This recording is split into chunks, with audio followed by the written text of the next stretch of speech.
یصلی نارا حامیہ، عمل کر کے آئیں گے، محنت کر کے آئیں گے، پھر بھی جہنم میں ڈالے. بے عمل نہیں، عمل ہوگا، عمل، محنتیں ہوگی، محنتیں. وجہ ان کے دل صاف نہیں ہوں گے پڑوسیوں کے لیے، بھائیوں کے لیے، بہنوں کے لیے، پھوپھیوں کے لیے، چچا تایوں کے لیے، دوستوں کے لیے، یاروں کے لیے. بلکہ قیامت کی نشانی میں نشانی یہ بھی ہے، ہاتھ ملیں گے، دل نہیں ملیں گے. عید پہ گلے تو ملتے ہو، سینے سے سینہ ملتا ہے، دل کب ملا؟ اور ایک بات آپ کو بتاؤں، حضور نے جنتی ہونے کی نشانی بیان کی. آقا نے فرمایا اے انس، صبح اس حال میں کرنا کہ تیرا دل میں، کہ تیرے دل میں کسی کے لیے کینہ نہ. آقا فرماتا، سن لے حدیث پاک کا مفہوم. کیا فرمایا؟ اے انس، صبح اس حال میں کرنا کہ تیرے دل میں کسی مسلمان کے لیے کینہ نہ ہو. یہ میری سنت ہے، اور جو میری سنت پر عمل کرے گا جنت میں میرے ساتھ جائے گا. سبحان اللہ، سبحان اللہ. اگر حضور کا ساتھ جنت میں چاہتے ہو، دل کو صاف کر لو. اب کہتے ہیں ارے حضرات ہم تو دعا کرتے قبول نہیں ہوتی. سیدنا ابو ہریرہ دمشق گئے، ملک شام. جب دمشق گئے تو لوگوں نے کہا اے صحابی رسول آپ دعا کیجئے. توجہ کرنا، آپ دعا کیجئے. صحابی کی دعا ہم سب کے حق میں قبول ہوگی. حضرت ابو ہریرہ نے فرمایا ایک ہی شرط پہ دعا کروں گا. توجہ ہے نا آپ کی توجہ؟ بہت اچھے سے سن رہے ہو، لیکن مزید توجہ، بہت اہم موڑ پر گفتگو آ رہی ہے. کیا فرمایا؟ ضرور دعا کروں گا، شرط ہے اگر کسی کے اپنے رشتہ دار سے رشتہ ٹوٹا ہوا ہے تو پہلے وہ میری محفل سے باہر نکلے. کیونکہ رشتہ داروں کے لیے کینے والوں کے درمیان میں دعا نہیں کروں گا. کیونکہ میں نے اپنے نبی سے سنا جس محفل میں رشتہ داروں کے لیے کینے والے موجود ہوں، رشتہ توڑنے والے موجود ہوں، رشتے کو منقطع کرنے والے موجود ہوں، اللہ دعا قبول نہیں کرتا. فرماتے ہیں میری دعا کر لینا ہے تو پورے مجمع میں جس نے اپنے رشتہ داروں سے بات بند کر رکھی ہے باہر جائے. مگر وہ خیر القرون تھا، وہ خیر القرون تھا. اگرچہ اصحاب رخصت ہو رہے تھے لیکن سینئر تابعین کا دور شروع ہو چکا تھا.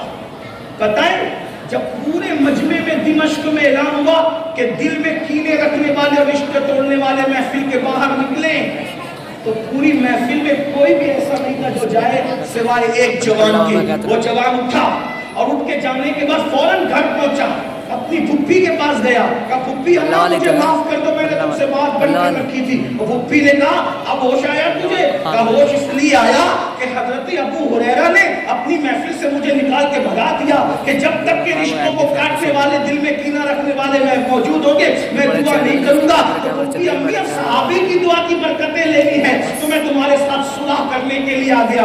آپ مجھے بتائیں یہ مقبول دعاؤں کی محفلیں تھیں. ہماری محفل کا حال تو یہ ہے اگر 100 لوگ موجود ہیں تو 98 لوگ تو سارے بغض کینہ لے کر کے آتے ہیں. پھر کہاں دعا؟ لوگ کہتے ہیں مولانا پہلے جب بارش مانگنے کے لیے جاتے تھے تو جاتے تھے بھیک کے آتے تھے. پہلے کے مولانا لوگ ایسے تھے. میں نے کہا ہوش کے ناخن لو، مولانا تو اب بھی ویسا ہی مولانا ہے، تمہارے دل کہاں ہے؟ آمین کہنے والوں کے دل کہاں ہے؟ دل میں بغض ہے، کینے ہے، حسد ہے. اور ایک بات اور آگے بڑھ کے بتاؤں، اب توجہ کرنا. جب پھپھی کے لیے، بھائی کے لیے، چچا کے لیے دل صاف نہ ہو تو یہ حال ہے کہ سجدے سر کے اوپر نہ جائیں اور جو ماں باپ کی بد دعا لیں، جو ماں باپ کو تڑپائیں، ماں باپ کو سسکیاں لینے پہ مجبور کریں. کسی کے ماں باپ کسی کے دروازے پر روٹی کا ٹکڑا مانگ کر کے گزارا کر رہے ہیں. کسی کے ماں باپ مسجد کے زینے پہ بیٹھ کر کے بھیک مانگ کر کے گزارا کر رہے ہیں. کسی کے ماں باپ اللہ اکبر کسی کے یہاں برتن جھاڑو کر کے اپنا گزارا کرنے پر مجبور ہے.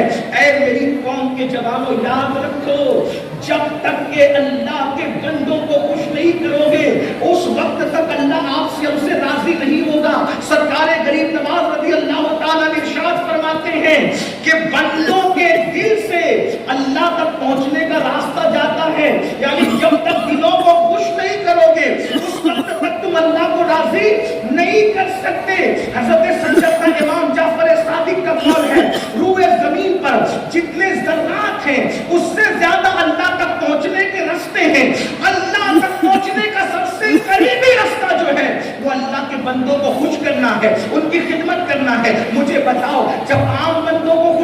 پر, عام بندوں کی خدمت کرنے پر اللہ یہ مرتبے عطا فرماتا ہے. تو وہ لوگ جو اپنے ماں باپ کی دعائیں لیتے ہیں, وہ لوگ جو اپنے ماں باپ کو خوش کرتے ہیں, وہ لوگ جو اپنے ماں باپ کی خدمت کرتے ہیں, بڑی معذرت کے ساتھ کچھ ایک طبقہ نماز کی طرف تو آ گیا, ایک طبقہ داڑھی کی طرف تو آ گیا, ایک طبقہ ٹوپی کی طرف تو آ گیا, لیکن جب ان کی پرسنل لائف میں جھانک کر دیکھو, ان کی نجی زندگی میں دیکھو, تو ان کا سلوک ماں باپ کے ساتھ کچھ اچھا نہیں ہے.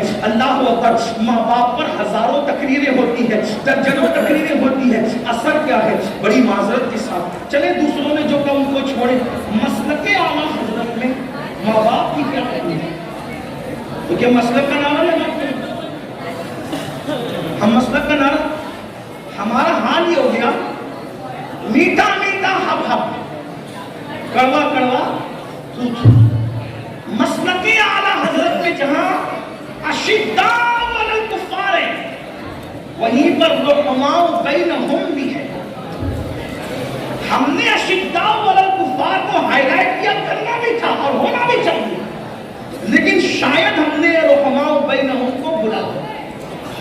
اسی لیے جو نرمی ایک دوسرے کے لیے ہونا چاہیے, بعض لوگوں میں, بعض کی بات کرو سب کی نہیں, بعض لوگوں میں کہیں نہ کہیں وہ چیز اٹھ گئی. نعرہ تو لگائے گا جیسے بھی مسلک اعلیٰ زندہ باد, نبی کا دامن نہیں چھوڑے گا, بس کا دامن, اور گھر پہ ماں کو ڈانٹ کے آیا ہے, بس کر تجھے کتنا پیسہ دوں دوائی کی. سب ایسے نہیں ہوتے, لیکن میں بات کرتا ہوں جوانوں. امام اہل سنت سیدی اعلیٰ حضرت امام احمد رضا خان محدث بریلوی لکھتے ہیں ماں باپ کا ادب کیا ہے. فرمایا جب اپنے ماں باپ سے گفتگو کرو پہلے ان سے اجازت لو. توجہ کریں, میں سمجھتا ہوں کہ اگر ہاتھ اٹھوا لیے جائیں نا میرے بھائیوں ہاتھ, تو شاید کتنے ہاتھ ہوں گے جو اٹھ سکیں گے. کون لوگ ہیں جو ماں باپ سے اجازت لے کے گفتگو کرتے ہیں؟ پہلی بات تو ماں باپ ترستے ہیں میرے بھائی کہ میرا بیٹا میری مجھ سے گفتگو تو کر لے. فون پر لگے ہوئے کسی لڑکی سے ناجائز تعلقات بنانے میں, گھنٹوں اس کو پٹا رہے, پھسلا رہے, اور ادھر بوڑھی ماں انتظار کر رہی میرا بیٹا مجھ سے بات تو کر لے, مجھ سے میری خیریت تو پوچھ لے. یہ حالات ہیں.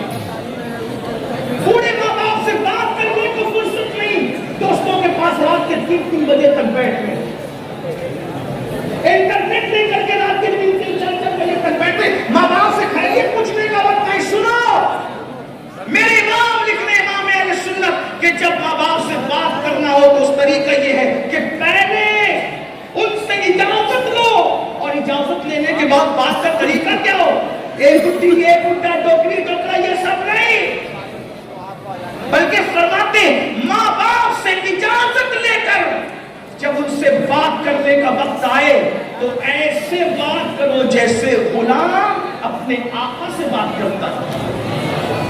یہ ہمارے یہاں گفتگو کرنے کا انداز ہے. کسی کے پاس دنیا کی ساری نعمتیں ہوں, مال ہو, منال ہو, یہ ہو, اقتدار ہو, سب کچھ ہو, اگر ماں باپ کی رضا اس کے دامن میں نہیں ہے, ماں باپ کی خوشی اس کے دامن میں نہیں ہے, اس سے بڑا ناکام انسان کوئی نہیں. ماں باپ کا دل دکھانے والا ایک دن زوال پذیر ضرور ہوگا, ماں باپ کو تکلیف پہنچانے والا ایک دن ذلت کے گھاٹ ضرور اترے گا, ماں باپ کے دل کو اذیت پہنچانے والا, ماں باپ کی بددعا لینے والا ایک دن برباد ضرور ہوگا. علامہ زمخشری آخری عمر میں لنگڑے ہو گئے تھے, لنگڑے, تفسیر کشاف کا مصنف علامہ زمخشری لنگڑے ہو گئے. کسی نے پوچھا حضرت اتنے بڑے مفسر قرآن, اتنے بڑے عالم, آپ لنگڑے ہو گئے؟ فرمایا یہ میری ماں کی بددعا کا نتیجہ ہے. میرا بچپنا تھا, بچپنے میں ماں کی زبان سے بددعا نکل گئی, اور یاد رکھنا ماں باپ کی دعا بھی اثر دکھا کے رہتی ہے اور بددعا بھی اثر دکھا کے رہتی ہے. اللہ کے بندو, زمخشری کہتے ہیں کہ ایک دن میں بچپنے میں چڑیا